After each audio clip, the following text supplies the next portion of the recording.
today is going to be a different kind of visual effects. We are here with David North, and he's originally from UK, and David's going to tell us about finalToon and how he used it for game art, his illustrations and cartoons. Welcome, David. Hi, how's it going? It's good. Well, David, why don't you start with the usual, there's something about yourself, how did you become an animator, and where are you at? Okay, I've been working in the video game industry since 2009. I originally started as a game design student in the University of Huddersfield, where I was introduced to 3D Max and some sort of a basics of like character animation. And through my career, I've mostly been working in sort of social browser and indie games, which mostly relied on sort of 2D vector imagery. And then from there, in my spare time, I decided to, because I've always loved 3D Max and I love character modeling and telling my own little stories in my head, so I decided to sort of start visualizing them through 3D animation. Okay, cool. Thanks for the introduction, David. So let's go straight to your recent Parapod, your Parapod fan animated animation that you did. That was really cool and captured quite a lot of views. Shall we go straight into that and talk about that? Sure. Okay. Let's see what I've got. Let's see, share. Okay, yeah, sure. So when I originally started working on the this animation of this podcast called the Parapod, which is a supernatural podcast where a skeptic and his friend who has a legitimate belief in the paranormal have conversations of why the Loch Ness Monster can or cannot be real, or you're meant to be proving to me the existence of ghosts. So this is a podcast that I currently listen to, which they've turned. Actually, could you just lower the volume of the? Yes, I did. Okay. So this is a trailer for a podcast which has been turned into a film called The Parapod, which is about two comedians who are, pretty good friends. One is a skeptic and one has a genuine belief in conspiracy theories, aliens, ghosts, and monsters. So they travel around the country looking at these places where there's supposed to be hauntings and see if they're real or not. So it's a very funny podcast. As you can see, there are a bunch of quirky characters. And so I took some clips from their podcast and I animated over them, putting visuals to things they talk about and discuss.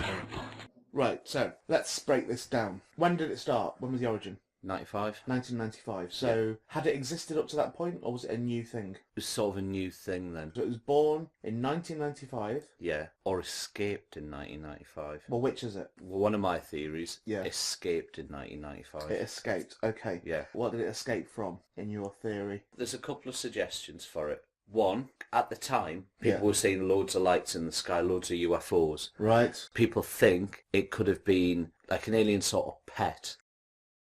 An alien's pet that escapes? Yeah, because we've got dogs and things like that. Yes, we have, yes. But what, how are you making that jump? They came down to have a look. Aliens did? Yeah. Right. This thing got loose. It got loose. So, well, we can't find it. We didn't shut the spaceship door. Sort of, yeah. Troopers got out.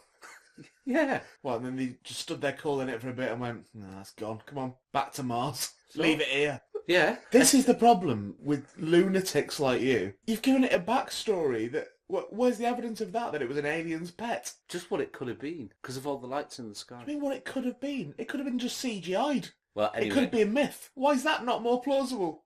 You've got it down to it was an alien's pet. Right. Forget that. Not even. It's an alien. Even that's more plausible. Oh, it's an alien. But you're going it's an alien's pet. Forget the aliens. Because it's like a dog.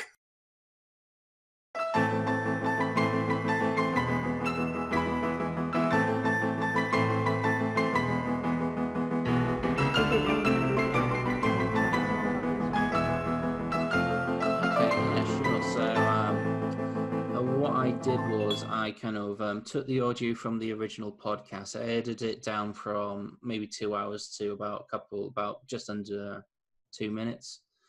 And then from there, I modeled these characters, and then I just kind of put motion to what they talked about, really. Did you created the storytelling yourself, or is it derived from the original Parapod?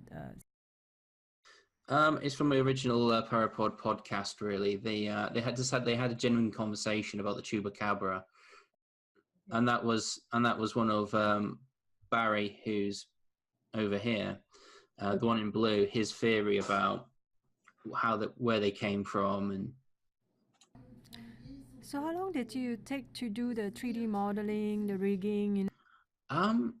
It took a little while, actually. I mean, while working full time. Yeah, exactly. Yeah, while working full time. Yeah, I mean, I think it may have taken a good couple of weeks, really. I mean, I had to sort of restart with Ian's character a few times because I didn't sort of have the right concept art ready. I mean, I can show you the visuals of how I came about designing. Yeah, so you should see some concept art right now. Yes, that's very nice.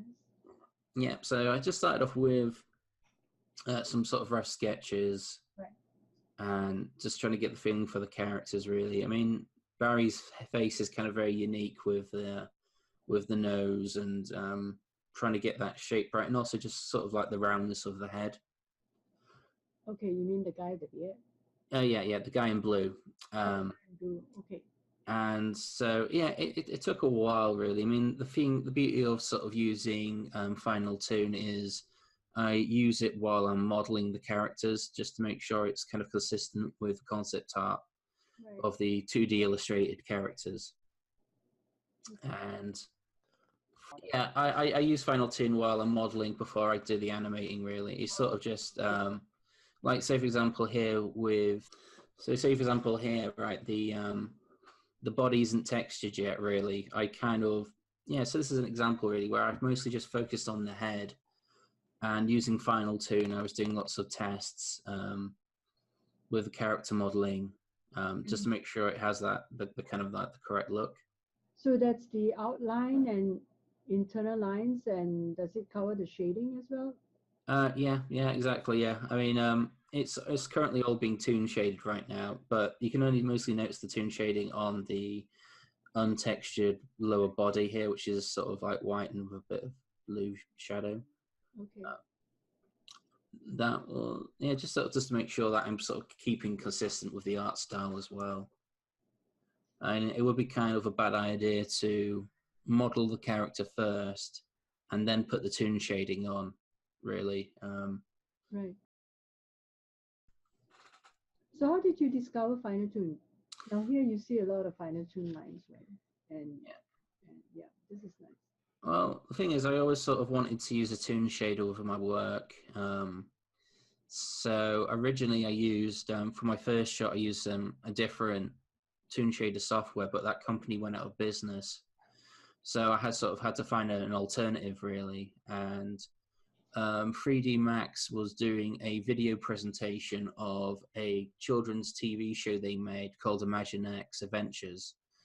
And they had a video explaining how they used your product to make the visuals for their show. Right. So from there, I kind of just took the logical leap of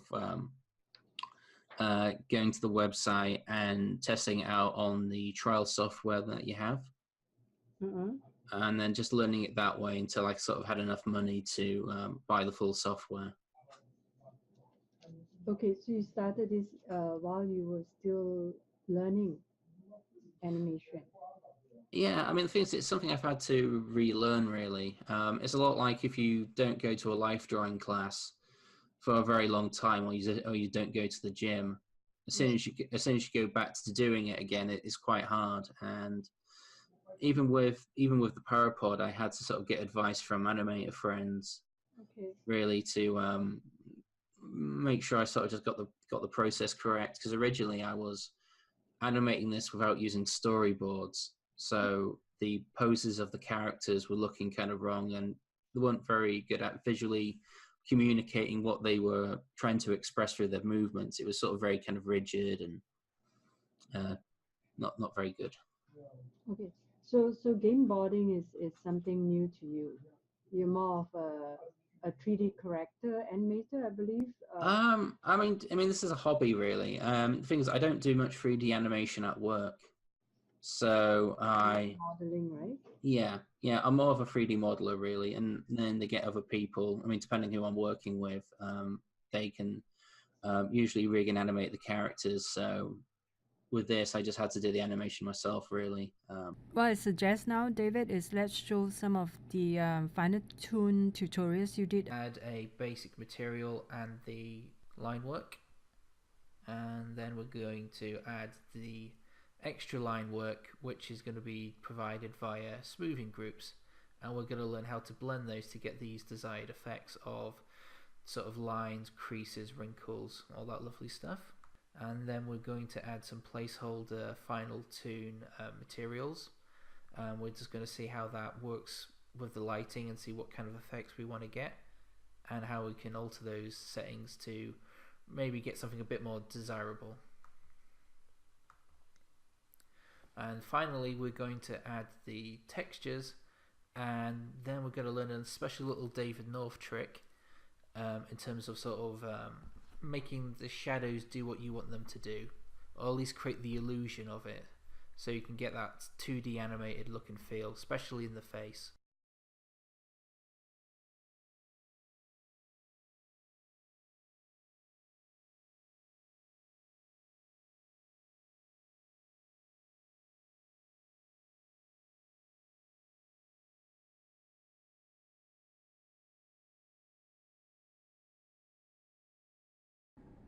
Okay, so my next question is that you mentioned finalToon, you use finalToon to aid in your experimental animation projects, and could you say something about the benefits of making 3D art into 2D and why?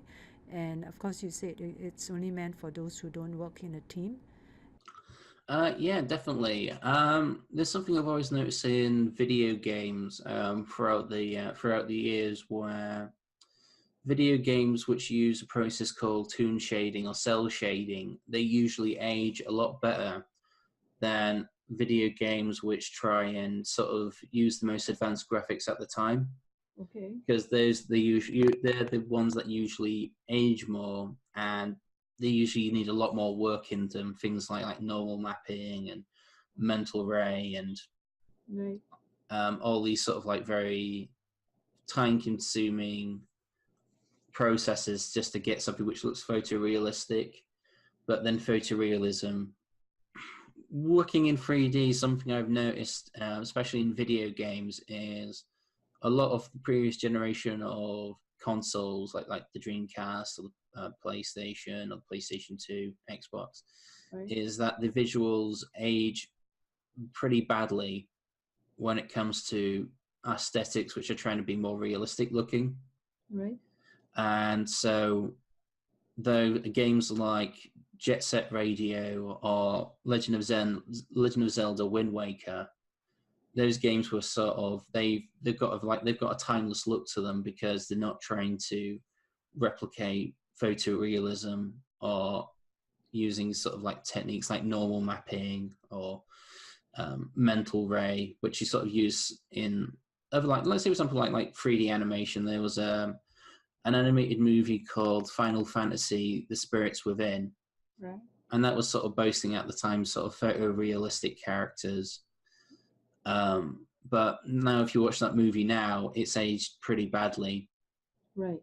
Right. So what I've sort of discovered is, if you do 3D visuals like an illustration or using 2D artwork, they usually age a lot better. And also, if you're just one person working on this, it's so much easier just to use that kind of visual style than me having to learn ZBrush, get a very, very powerful computer to render HD visuals of rendering frame by frame, which could like take 20. Trying to use sort of like if your visual style is trying to catch up with what's currently out there, but if you were to do toon shaded visuals, I think that could work for a feature, but I think you would have to do a lot of extra work in terms of mixing a lot more, getting some 2D animators involved to sort of work on the shading, or to sort of clean up some of the 3D visuals to look more 2D, especially with the animation. There was a Pixar short called Paperman, which was toon shaded 3D, but it was rotoscoped over by 2D animators for like things like hair and eyes, and sort of just general sort of movements were given sort of the illusion of sort of 2D animated motion blur. So it is definitely possible to use this kind of like technology for a feature film, but to give it an extra bit of jazz, you're going to definitely need to work with other people. Okay, thanks, David. You also saying that how you use finalToon to create game assets like character sprites by exporting animations into a sequence of PNGs when making a sprite sheet. Could you kindly elaborate on this? I certainly can. So I have this character who's sort of like this intergalactic bounty hunter, and I did an experiment where I turned them into sprites. Let me just share it.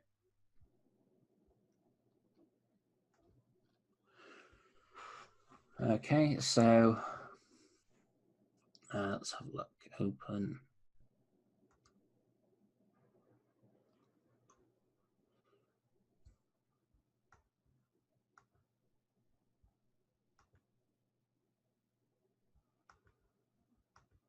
Oh, here we go. Yeah. So what I did was I animated the character and I individually exported them out frame by frame, and then used another program called, it used to be called Flash, but then it got turned to like CS Animate. Okay, you drew this using Adobe Illustrator, right? No. So these were made in 3D Max using using your toon shader.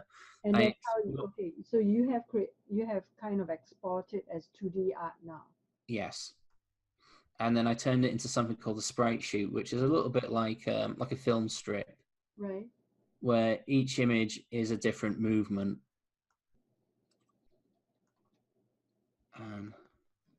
Yeah. So say for example here's the character sort of preparing to jump. Right. Like so. Okay. So if you've got a video game engine like Unity, you can take these sprite sheets and then assign them to your player character. Right. And so if I... So what extension is it? PNG, portable GIF? Sorry. Yeah, it's PNG. You can import that into the game engines like Unity, Unreal. Yeah, if you've got a 2D game engine, it'll definitely work. Here's me in Unity right now, sort of testing out the sprites. So here's my little character. I kind of put some other little sprites over there just sort of test out the visuals. Okay, that's nice. Admittedly, this process would have worked a lot better purely based on my own animation skill set rather than the toon shader. With the toon shader, it works really well, but I just needed to sort of understand the engine a bit better, and add a little bit more weight to the character's animation, really. But it definitely works. So you can tell he's walking, has a little punch attack, looks up. It's also a lot of work, right? Oh yeah, definitely, yeah, for one person. And is there any other? I mean, is this the best way to do it? This isn't. Not really. I mean, this isn't. I mean, the thing is, I mean, they used to do that back in the 90s. There was a video game called Mortal Kombat, right? Where instead of doing like 3D models of the characters, they would just take photos of the actors doing different motions, right? And they turn that into sprite sheets. Really, I mean, it's a similar technique. Okay. But really, I think it's a good way for if you're wanting to create 2D visuals in your game, but you don't really want to do a heavy amount of sort of like pixel art. Right, right. Doing sort of pre-rendered Mm. art assets using finalToon would be good because the sprites are already clean. You don't really need to go in and make any tweaks unless you kind of want to add some extra bells and whistles, like make the character look a little bit more damaged, or add a little bit more extra expression. Right. But in theory, it works fine. Really, it's more just. Is this what you call the proof? I mean, this was just a test. And do you actually use this sprite sheet for your game animation? I personally don't, because I'm not working on any games which need this process. But I mean, this was for myself, really. For example, what are some of the mobile games you have done or Facebook games that you have done? Thank you. Yeah, I mean, there's games that I've worked on in the past. The most noticeable one was called Goodgame Empire. Okay, so this was a video game I worked with in Germany called Goodgame Empire. Back in the day, I did sort of like vector illustration with many other artists. How many artists were there? I think there's about, I think at a strongest it may have been 7 or 8, I think. Okay. Yeah, so we all sort of all had to work with the same art style, and we sort of had to do like a little art test before joining the company, just to prove that we could definitely. Okay, so David, the same skill sets you show here for 2D art, is that transferable to AAA games? It depends really, because I mean the issue really is AAA games, they're going to use advanced 3D graphics really, Okay. rather than 2D visuals, unless that's the look they're kind of going for. Usually, I mean, say for example, I really couldn't really apply for a job at a company that's making the video game. So it's more of a different skill set. With somebody who was going to apply to them, they would need sort of examples of painting realism in Adobe Photoshop, good use of anatomy, tones and lights, understanding of sort of like architecture. And if you were doing sort of 3D characters for the game, you would definitely need to learn ZBrush. So David, do you plan to move into AAA or video games in the future? I'm not too sure. I mean, that's something that always scares me, really, because it's the level is so high that it feels unattainable, really. So right now, I kind of like to work on my own work, really.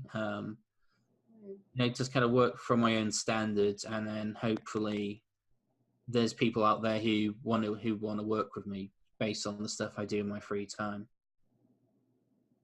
Okay. And you travel a lot, David? Yeah, I did back in the day. I mean, the thing was, during this sort of like the like 2014, 15, 16, social games were very big at the time. It was like a new gold rush. Right. And a lot of that stuff relied on using Flash and games made using JavaScript. And so working in Flash and Illustrate vectors were pretty good with those kind of games. Right. But then sort of things like the craze for like Facebook games, that kind of died down. And I mean, even a game like Goodgame Empire, they had to sort of convert this Java game to HTML to sort of work with Google, really.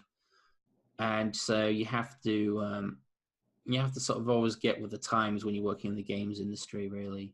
The thing is, there's the independent, or sort of like the indie scene, where you have a lot more sort of creativity and freedom to use different visual art styles. And working with those people, it's a bit more like you're in a punk band or something, really. See yourself moving towards that, like?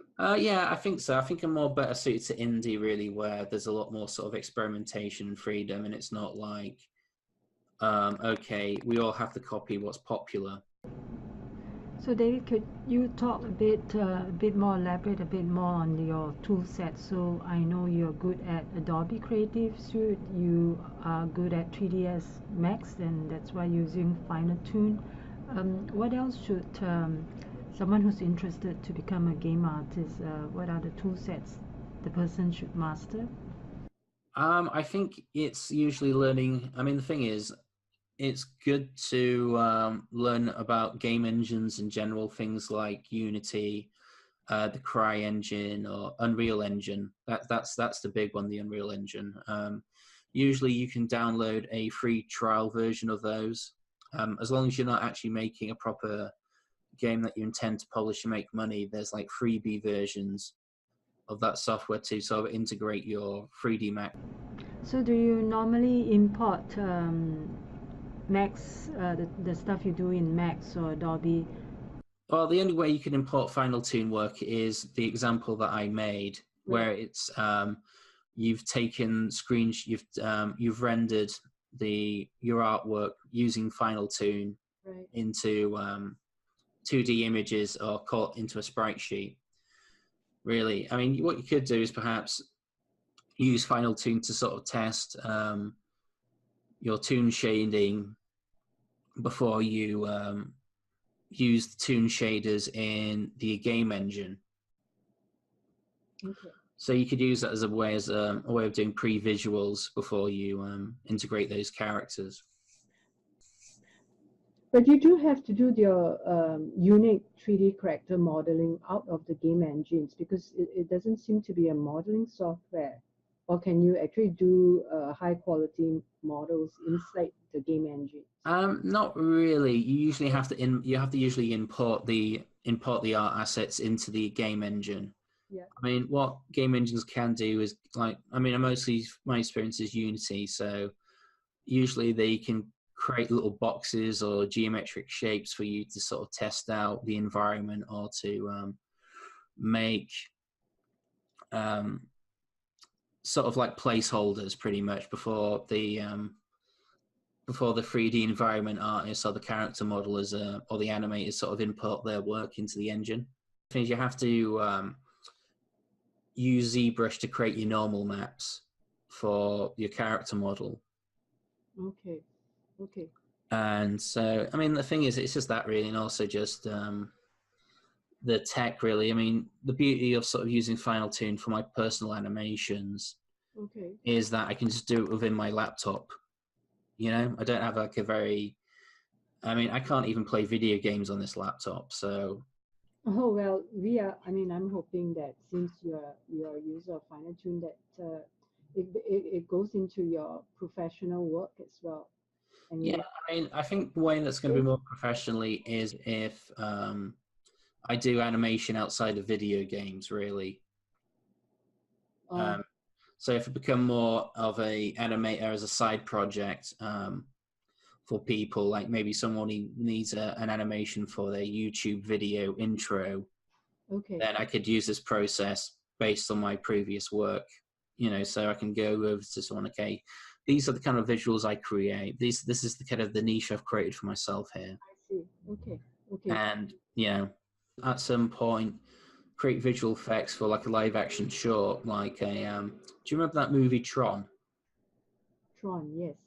Yeah, I mean, you can sort of create retro 3D visuals using finalToon, and I would like at some point to sort of create something very sort of similar to that kind of look, using green screen, live action actors, using some visual effects, trickery, and then using the toon shaders from finalToon to give the kind of like retro 3D look I'm looking for, really. So is there anything else you want to fill us in, David, before we end this interview? Yeah, sure. I mean, I can talk about how I've actually used your software. Good. Yeah. Okay, so say for example here, one of the techniques I used to create the illusion of cell-shaded 2D visuals on this character was I used the finalToon material, and what I did was I assigned different textures to the shadow, the body, and the specular. Mm-hmm. So if you see here, these textures for the body and the head are more shaded than the ones on the bottom. Uh-huh. So when you mix those together, the shadows pick up these textures on the top, Right. while the main light picks up the ones on the bottom. So you can create the illusion of controlling where the shadows go on the character. With Ian here, for his alien jumpsuit, Right. I use the finalToon NPR shader, Right. which creates custom gradients here. So you can sort of decide where you want to sort of put the highlight. Right. So there's a bit of a highlight over here, and there's a little bit of coming from the bottom.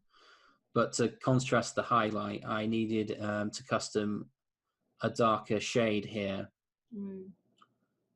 And then having these little highlights on the top. So that's how I used finalToon materials to create that effect, that custom look. Nice. Yeah, so this is the sort of the final renders of the characters.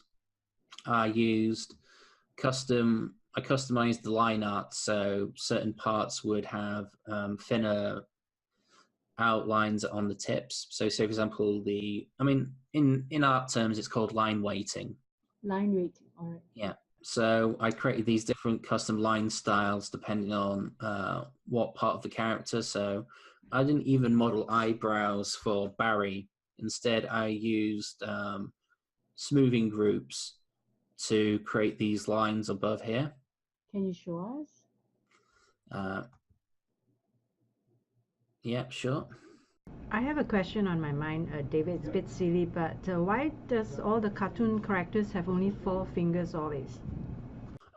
Well, it's because back in the olden days, animators, it would take so long to add an extra finger onto a character's hand. Oh, I see. Okay. So it was just much simpler just to remove the finger, really. Oh. Although in Japan, Right. they're not too fond of that because of apparently because of Mickey Mouse, because he has like those kind of fingers. Yeah. Yeah. They kind of associate that with the Yakuza having a finger removed.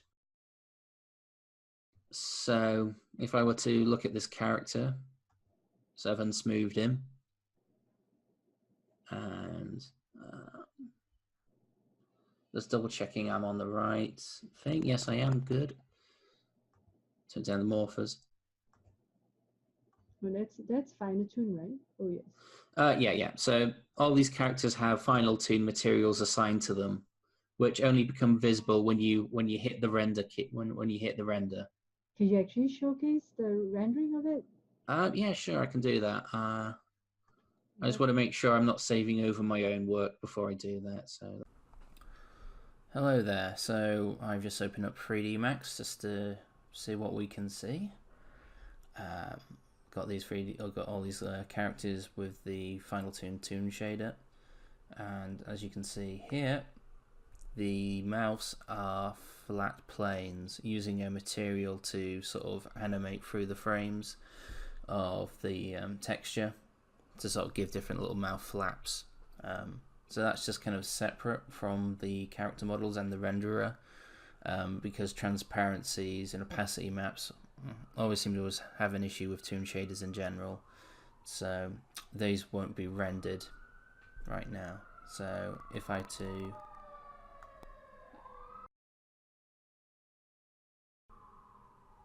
am to Pet that escape. move through the timeline. We've got dogs and things like that. Yeah. How are you making that jump? Okay, so just look at this sort of pose here, and if I hit render, with finalToon render of course, wink wink.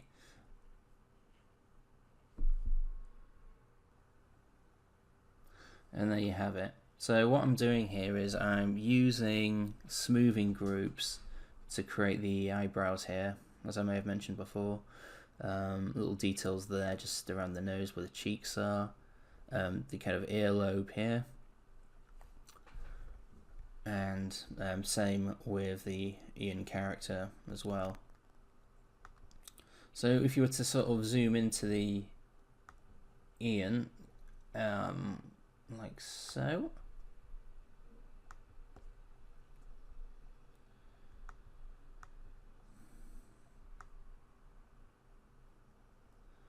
you can see that there's this little strands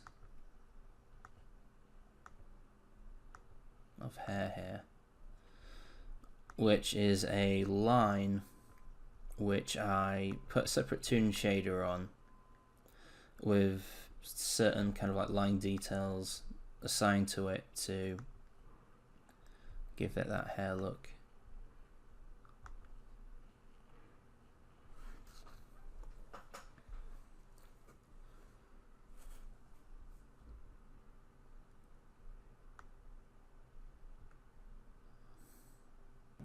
Ah, yes, there you have it. Yeah.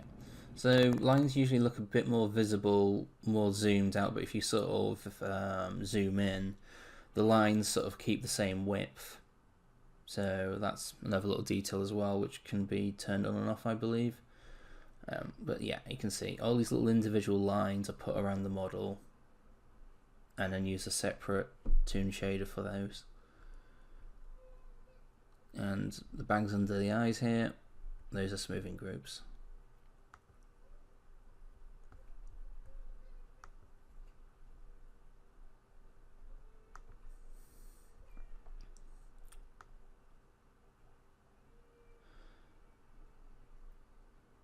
As you can probably going to see soon, the fingers are made using sort of separate components. The hand palm is a separate object, but if you assign them to the same material, and also play around with the options for the line work, you can sort of make them look like they're part of the same object.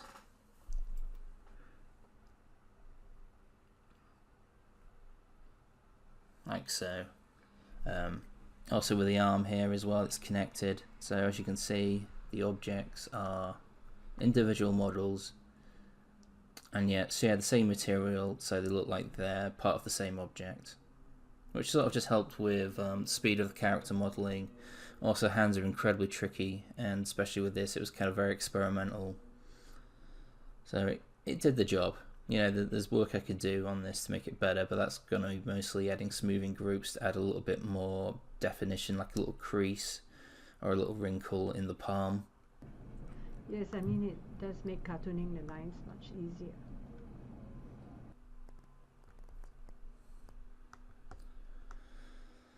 Also with the eyes as well, I use a very similar technique for them, where I haven't actually modeled proper eyelids. I've used spheres, which can be keyframed to sort of open and close. Yeah, a bit like Pac-Man's mouth, really. But because they both assigned to the same material, and also have done some little tweaks in the shader, I've got it to look like it's part of the same face as well.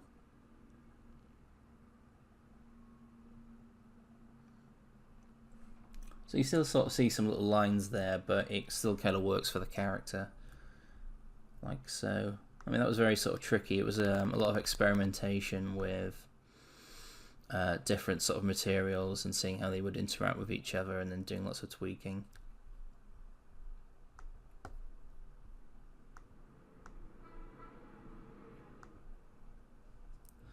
So there you have it. That's Barry and Ian, and thanks to finalToon, I kind of got the results that I needed for this short, and hopefully I can use this process more in future.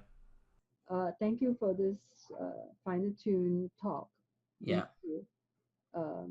Yeah, we'll be seeing you. Enjoy your lunch.